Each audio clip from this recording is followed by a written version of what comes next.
Well, tomorrow is Election Day in New York City, and socialist candidate Zohran Mamdani spent his last weekend campaigning at nightclubs and bars. Are you ready to win this race? Are you ready to beat Andrew Cuomo? Are you ready to make history? It is an honor to be the first mayoral candidate to ever be a Papa Juice. Piers Morgan joins us now with his reaction. Good morning. Piers, Good morning. I'm excited about your book. We'll get to it in a shortly, but you can see what's happening here in New York. Yes, you're going full-on socialist. Does this remind you of your election of your mayor in London? Well, actually, not only that, it reminds me of our general election, where Keir Starmer and the Labour Party got in. They made a series of grandiose promises about what they were going to do, and they kept saying, we're not going to raise your taxes, we're not going to raise your taxes. There's a budget coming in 2 weeks, and they're absolutely going to raise our taxes because they realised to pay for socialism, you've got to start taxing people with money. So I think that what you're seeing in New York is fascinating. You mentioned my book, Woke is Dead. I don't actually think it's dead. They just haven't got the memo. I talk in the book about the Trump win again last November as being a seismic moment where wokeism was repudiated, where everything it stood for, actually, people went to the ballot box and went, we're done with this. But you look at New York and you think, wow, they didn't get the memo. The Democratic Party is moving ever more progressive left, heading down to full-on socialism. And honestly, if I was a Republican thinking strategically and nationally, you've got to think this is going to be great. It's not going to be great for New Yorkers. It's going to be painful for New Yorkers because Mamdani, look, he's charismatic, he's young, he's dynamic. As Obama said, he's doing, he's campaigning great.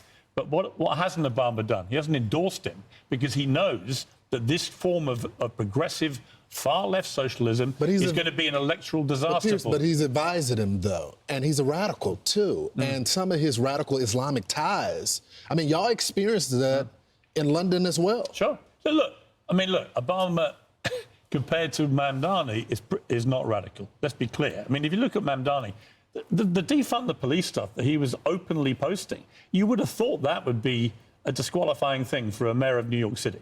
You would just think if you call the NYPD a bunch of racists who have to be defunded, in other words, just stopped, you would think that person could never become the mayor. He's trying to pretend that he is, a nice little sheep. He's not. He's a wolf in sheep's clothing. He's a proper socialist who's going to whack people in New York. And the day of reckoning will come when he actually has to pay for all this stuff. And, there is nowhere in the world where you can point to where actual socialism over any sustained period has worked. So Reuters has an article, and this is a part of it. Former Democratic President Barack Obama called New York mayoral candidate Zohran Mamdani Saturday and offered to be a sounding board if the 34-year-old frontrunner wins the election. He also praised Mamdani's campaign, didn't endorse him. Kind of. Well, it's obviously been a great campaign. The guy's going to probably win, right? I mean, short of a miracle, he's going to probably win. I think that's partly because there's an anti-Cuomo thing going on, but also because he is young, dynamic. Young people are looking for something like him. OK, fine. But look at his policies. Look at his politics. Look what he actually stands for.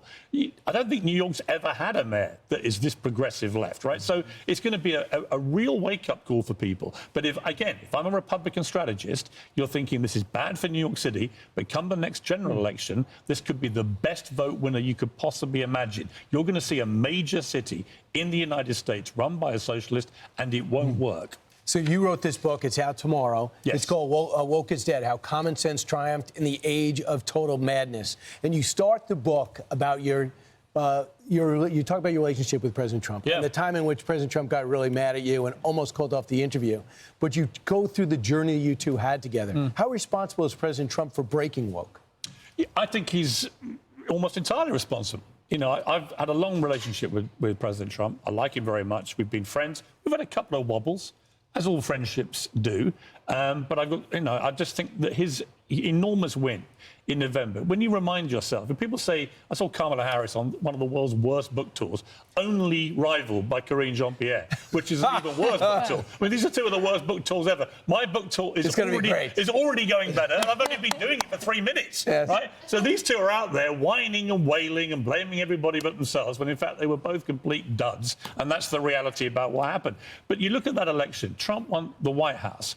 He won the Electoral College. He won the popular vote. He won every swing state. He won the House of Representatives. He won the Senate. He won everything. It was a clean sweep. And why did he win? Immigration, economy, but wokeism.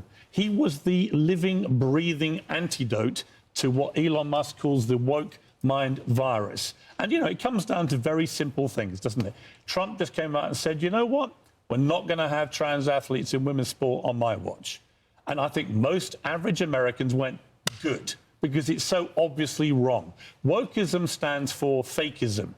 You know, and also it stands for, oddly, they became the wokies, as I call them. I mean, they're insufferable anyway. I mean, I had a woman come up to me in the street in London, and she's Australian. And she said, Mr. Morgan, if you don't mind me saying, she said, these wokies, they just suck the joy out of everything, don't they? Don't let them get away with it. I thought, what a brilliant description. They suck the joy out of everything. But they also became, with their kind of scolding, virtue signalling, cancelling, whining, joyless agenda, they became the very thing they profess to hate most. They say they hate fascists. They call everybody fascist. If you don't agree with their ridiculous worldview, you are a fascist. And yet, oddly, what was their behaviour? Pure fascism. Cancelling, shaming, vilifying, destroying anybody who disagrees with But you deserve a lot of credit for breaking it, too, and you took a lot of blows, and so did a lot of your friends. But you did it. You walked off your set. It's all in your book. So I'm glad you're writing about it and taking credit for it. Woke is dead. It's not actually dead yet. What it is, I said, Carly told me a great little story. She was in a restaurant on the Upper East. She didn't mind me retelling this.